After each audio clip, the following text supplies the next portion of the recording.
Good morning, everybody. Hopefully, everybody had a great day of trading yesterday. So let's remember, I'm here to talk about pre-market activity and strategy session. So let's go right back into yesterday. And yesterday, when the SPY was sitting at 400, I mentioned that the SPY would likely come back down and retouch 398. Now, me personally, I thought it was just consolidation. I thought the market was going to bounce higher off 398. But I mentioned if it broke 398 to the downside, that we could likely see 395.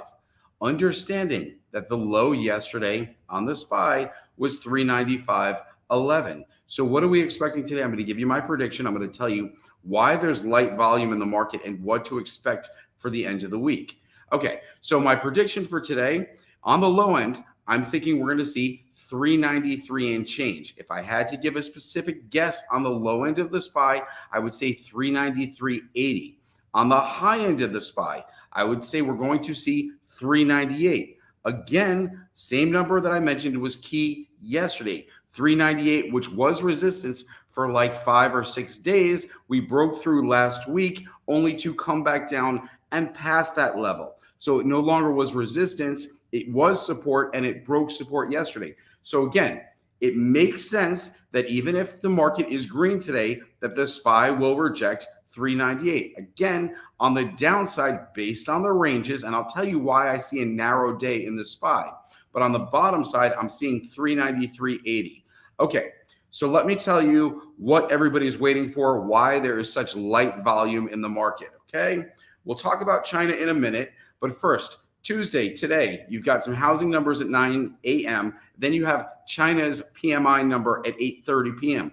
PMI number stands for their manufacturing number. As long as it's over 50, that's a good thing. Under 50 means you're headed to recession. Look at Germany. I think their last month PMI was 45.6. Again, under 50. Europe is in trouble. Now, what is the U.S. market waiting on? Okay, that was Tuesday. Wednesday, tomorrow, we have wholesale numbers in the morning. Then we have ADP job numbers, which extend out until Friday when we actually see non-payroll, non-farm payroll jobs. But again, tomorrow, most important is GDP, gross domestic product. It tells us if we're headed into recession, maybe it's negative, or if it's positive, that's a good thing for the market, and that market will like that. Again, there will be light volume. The reason is Thursday, we have PCE numbers coming out. Now understand, PCE numbers and job numbers, which come in a little from ADP, but mostly on Friday, the non-payroll farm job numbers, that's going to control what the Fed is going to do. As long as the Fed is still hawkish and aggressive, which they should be.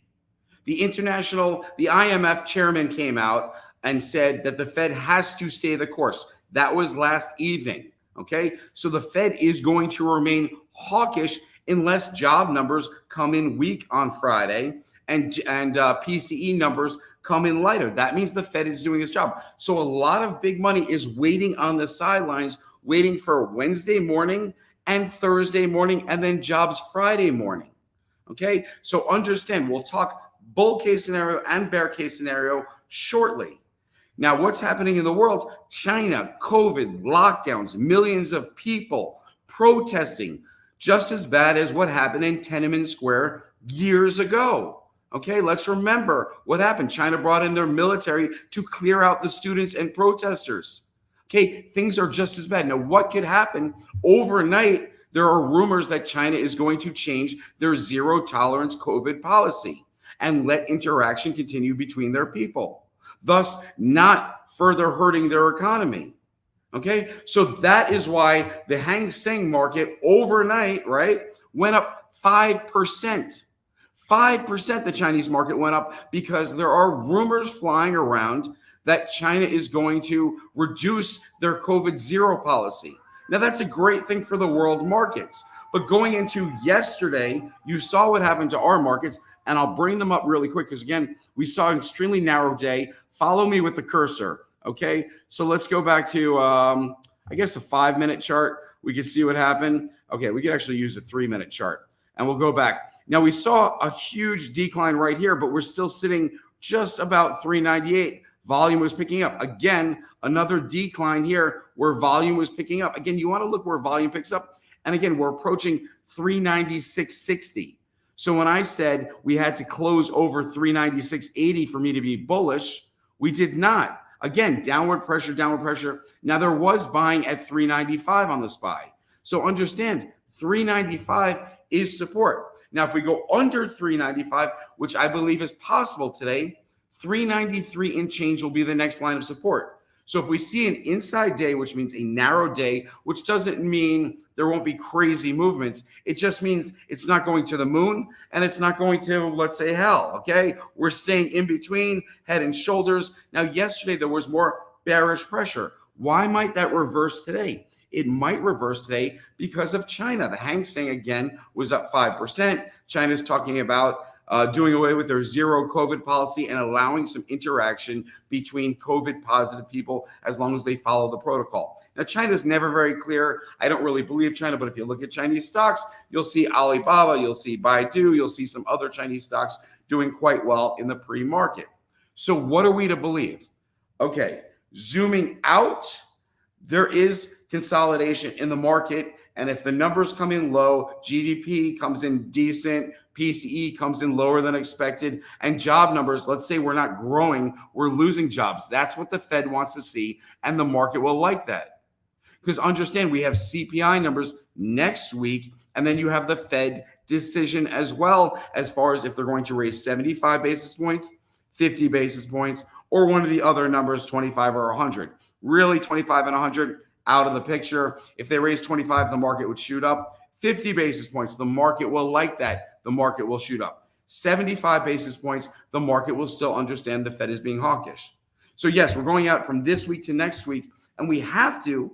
Now, when we zoom in on today's trading, I'll tell you about yesterday's trades and what I'm looking for today. But when we zoom out, you have to understand, you have to process the GDP, PCE, CPI, job numbers, and then the Fed. So a good majority of the money is still on the sidelines. Now, if you're looking at a bull case scenario, you're saying we're seeing consolidation here, numbers coming good over the next week, and what's going to happen? The market's going to shoot up 5-6%. We're going to be talking about the SPY at 414, 415. That is a bull case scenario by the end of next week. There's a lot of information to process.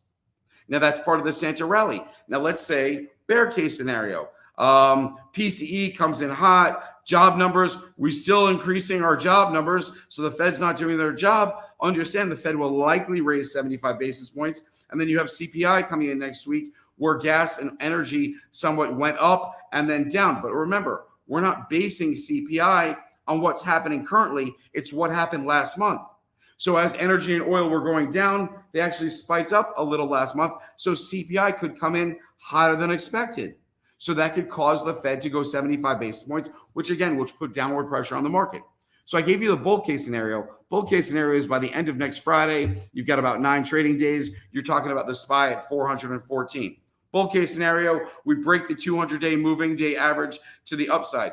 Now, what's likely to happen, since the market's doing a head and shoulders, is we've kind of peaked at the 200-day moving average. And if the numbers come in not as the market wants, and the Fed is going to have to be just as aggressive next week, the downside, because I was talking about a 6% gain to the upside potential, 5 or 6%. Understand the same is true for the downside. If you take 5 or 6% away from the SPY, you're sitting back at 370 or 371, which would make sense. So now you have your bear case scenario. 371 by the end of next week was saying like GDP comes in average, PCE comes in hot. We're still gaining jobs, which makes the Fed have to be aggressive. We have CPI number next week, which let's say comes in hot because energy, food, gas, rent, it's all still going up. I know that personally. Okay, so that'll say, okay, well then that all is going up. So what is the Fed to do? All right, so let's talk about plays going to yesterday, because this is very important. I always talk about do not rush into a position. Make sure you have time to focus. I'm going to use myself as a poor example yesterday. Pre-market, I said on the top side, we can see 402.50 on the SPY. Bottom side, I feel we see support at 398. We opened at 400 or 399. So the market should go down, in my opinion.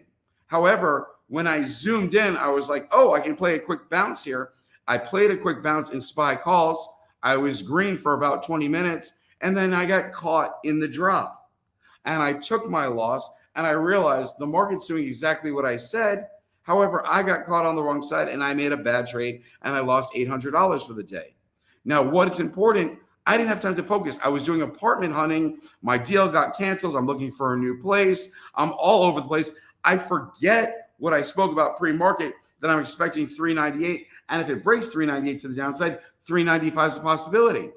And what I spoke about pre-market is that I was looking at Disney puts. I mentioned that from last Friday when I was in Disney puts, because I expected if the market struggles or consolidates, Disney was going to go down.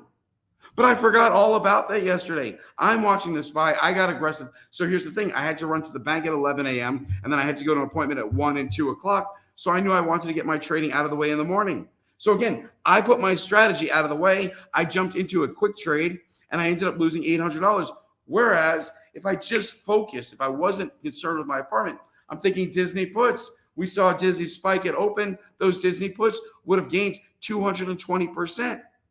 However, again, I got stuck on the wrong side. So when I suggest, let's do a strategy session, let's have a planning session, let's take notes, SPY ranges. There's been support at 395. If we break 395, you're going to see 393. So what am I to do? Well, yesterday I shouldn't have traded because I didn't have the time to put forth and to sit in front and make sure that I was seeing the patterns I wanted. Today I do. So today's strategy session, I'm saying to myself, 395 is support. If we break that, I would look for support at 393. So I'm going to be on the sidelines. If we break and go to 393 and I see support, I'll be in calls. If we see support at 395 and then we retest 398, but 398 rejects, then I will likely get into puts at 398. Again, there's generally more than enough time because you'll see something like a triple top or double bottom or triple bottom, meaning it goes down, it finds support, it comes up a little, it will go back down, it finds support again, double bottom. Same with a triple top or a double top. You go up to 398, it rejects. Okay, it comes back down a point. It tries again, 398.20. It rejects. That is a double top. That would signify to me, okay, not on the first time, but the second time I can get into puts and I'll ride it down. Okay, so that's basically what I'm seeing in the market. Again, let me just say, light volume, expect that to continue. We're going to see consolidation, meaning stocks that have pumped. Understand the Dow went up 14% in October, 7% in November. That's 21%. So some Dow stocks, and we can talk about Caterpillar, Honeywell, other Dow staples, could definitely come back down and consolidate. All right, so we can talk about the SPY levels. I told you the high from yesterday was 481. The low was 395. My prediction today, to recap, would be 393 and change on the low end, 398 to reject on the top end. Now let's zoom out. If you want, you can write these ranges down. Now we find the ranges by using the dark pool levels. Dark pool levels mean that a good percentage of the market, let's say over 50% of all of the market's activity, is traded in the dark pool. Meaning if someone wants to buy a stock, sell a stock, ETF, and somebody, I'm talking about big money, but they don't want to affect the price, they will go to the dark pool, which is like a swap shop. You know, hey, I'm looking to get rid of 1,000 shares of Tesla at 182. Somebody else says 182 is a good price. There's a buyer and a seller. It doesn't mean the market's going down or up off the dark pool. It just means people are keeping their trades secretive in order not to affect the stock price. Because what would happen if you wanted to buy 10 million shares of Disney stock, right? Disney stock would go through the roof. You'd be like, there's a block trade, block trade, block trade, block trade. And all of us traders would make profit off of that. So they try and hide their trades. That's another way the institutions, big money, manipulate the market. Dark pool, in my opinion, should be illegal. Everything should be transparent. All activity should be transparent. So you can say, oh, look, this bank is buying this number of shares. Wow, that's unlikely. There's probably some activity going on. So yeah, the market is extremely corrupt, which is why you must execute your strategy. Again, yesterday, very poor execution. Today, much better. What am I looking for on the SPY? Again, support 393 and change, rejection 398. Now, longer term, you want to write these down? Let's go for it. Because as the SPY breaks down through levels, you need to know what the next level is. So you need to know where support is.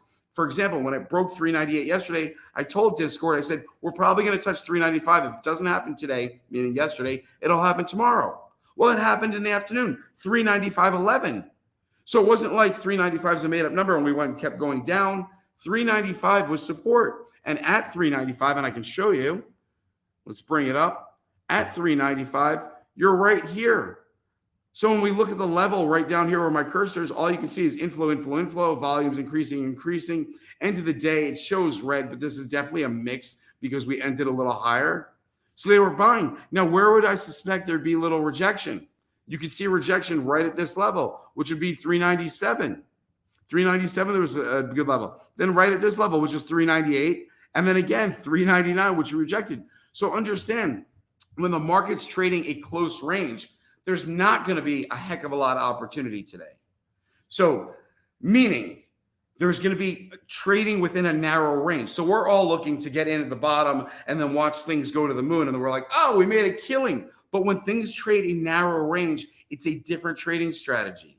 It's you get in when you're calling the bottom or the top of something, and you get out and you secure 20%, 25%, and you call that a trade, a winning trade. Don't catch yourself riding the elevator. Now, yesterday was an anomaly, let's say, because it kept going down and we went from 400 to 395. Again, only 5 points on the SPY. But understand, yesterday we were dealing with all the Chinese protests, and who knows what the Chinese government was going to do. So there was a lot of worry in our market. Now, overnight, Chinese market's up 5%. China says, oh, we're going to lessen the restrictions on COVID.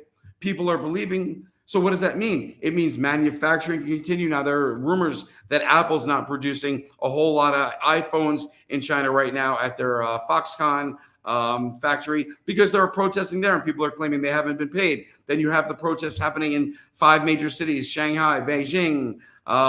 So there is a lot of tension in China, and China needs to do it the right way. Now, I've never heard Chinese protesters say down with their leader, but that is what they were chanting yesterday. So understand, if you're a leader, a narcissist, you're probably like a Donald Trump. You want people to love you. You want people to care about you. You want your economy and your people to do well.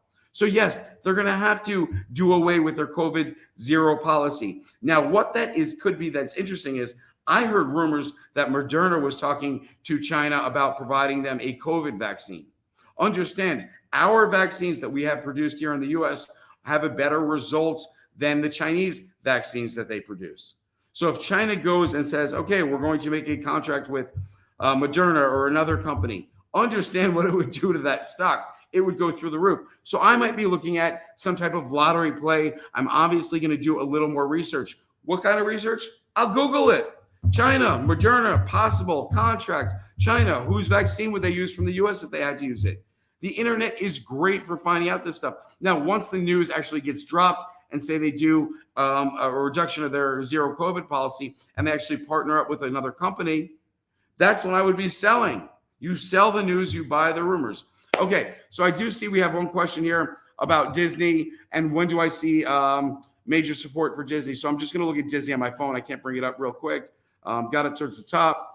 All right, Disney was at 95.43. So, I mean, again, this is the flow on Disney. I mentioned the spike 4 days ago off the rumor about a new CEO, and people were selling into the news. Why? Because it doesn't add any bottom line to Disney. Disney is suffering from their streaming service, which loses $1 billion, if not a little more. I think it was $1.5 billion per year.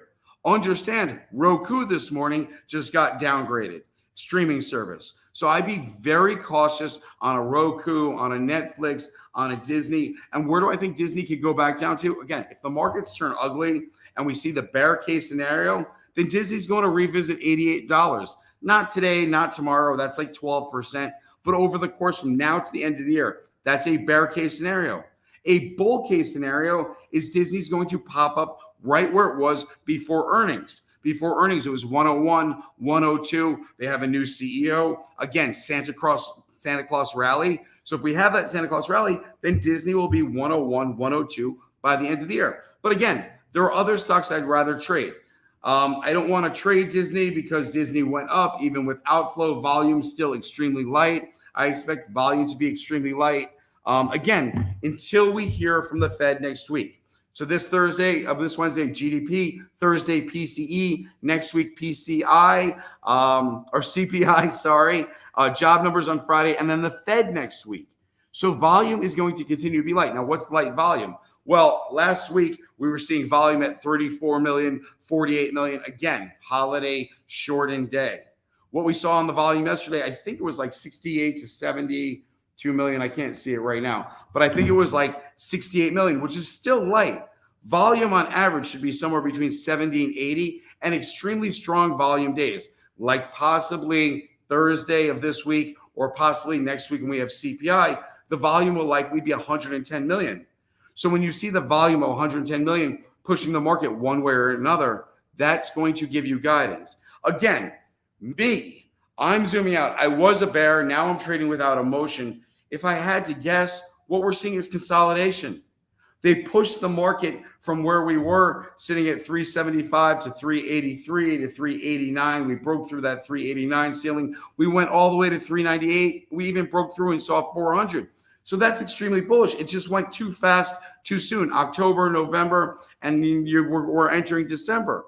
So I can definitely see consolidation, but understand they're pushing the market higher. Now, if numbers come in terrible, PCE comes in high, GDP comes in low, job numbers are gaining rather than losing, that will mean the Fed has to be aggressive. If that happens, downward pressure on the market. Now, a good telltale sign for downward pressure on the market is to follow the 2-year, the 10-year, and the US dollar. The 2-year interest rate, the 10-year interest rate, and the US dollar. The 2-year, because a lot of firms have to recapitalize their $22 trillion worth of debt worldwide.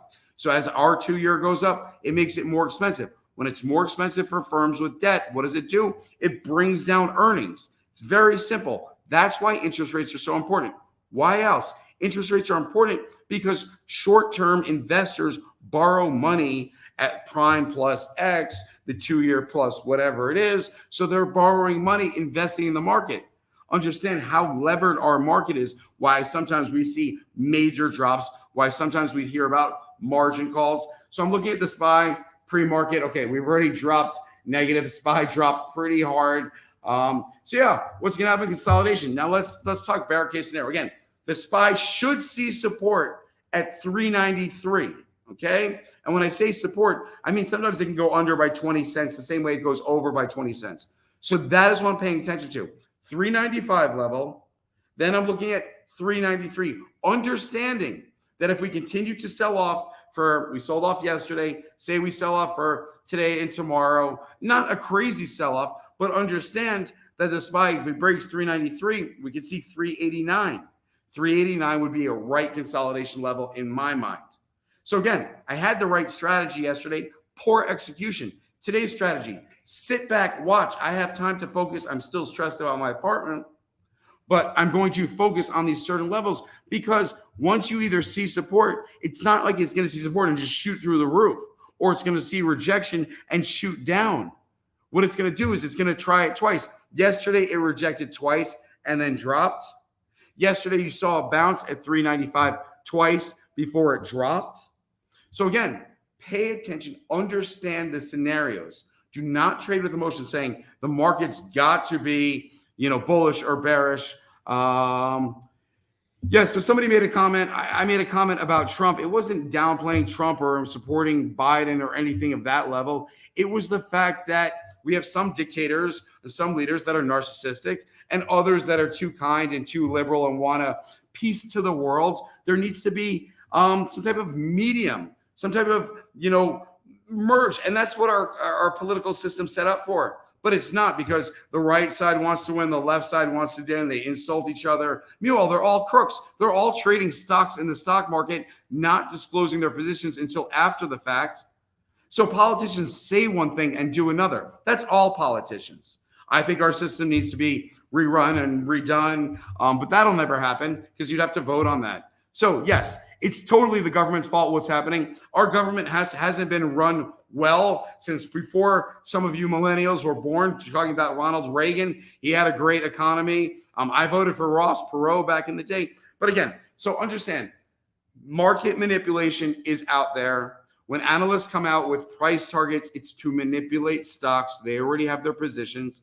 The dark pool, which incurs over 50% of daily activity, is made to deceive us, the retail trader, which is why it's so important to have a strategy and a plan. So again, one last time on the plan. Bear day in the market, what you're likely to see is the 2-year interest rate, the 10-year interest rate, and the US dollar rise, okay? Bull day in the market, and a bear day in the market, you'd say, okay, it's a bear day, we don't believe China is going down. The bull day, again, you're relying on China because the Chinese market went up 5%, and then you're saying, okay, well, if they straighten shit out, then we're already somewhat decent because we were already in somewhat of a small bullish run. The problem is we were approaching the 200-day moving average, and that's a key level for myself, for other major investors. So people were expecting rejection. So it would not surprise me. Again, we had an outflow on most stocks yesterday. If we see some outflow today and further consolidation. So what would I look to do? Again, puts, should we get to 398 on the SPY? If 395 starts rejecting and it can't break through, I could do puts at 395 as well. Where do I expect to see support? 393 on the SPY. If we break 393, then you're going to see 389 and change. But understand, it will probably be a light volume, narrow day in the SPY, not a huge fluctuation in the range. Nothing's shooting through the moon. Nothing's dropping. You're going to see crazy little movements, but inside a certain range. Again, light volume because we're waiting on data later on this week. GDP, PCE, CPI next week, job numbers on Friday, and then you've got the Fed announcement next week as well. With that said, I got to head over to Discord. Everybody, have a fabulous day of trading. If you're here join me tomorrow. Thumbs up. Everything YouTube does is algorithms. Other than that, you guys are more than welcome to ask questions. I will bring up your stocks. I will bring them up on the Discord server. We can look at the channels and analyze your stocks. Oh, what is big money doing with AMD, NVIDIA, Google? It doesn't matter, but you have to make the comments on the sidelines in order for me to bring that up and help you and help me. And maybe we see something together. Maybe we find a trade together. That's the point. Strategy, session, and planning. With that said, I'll see everybody later. Have a great day trading. Be safe.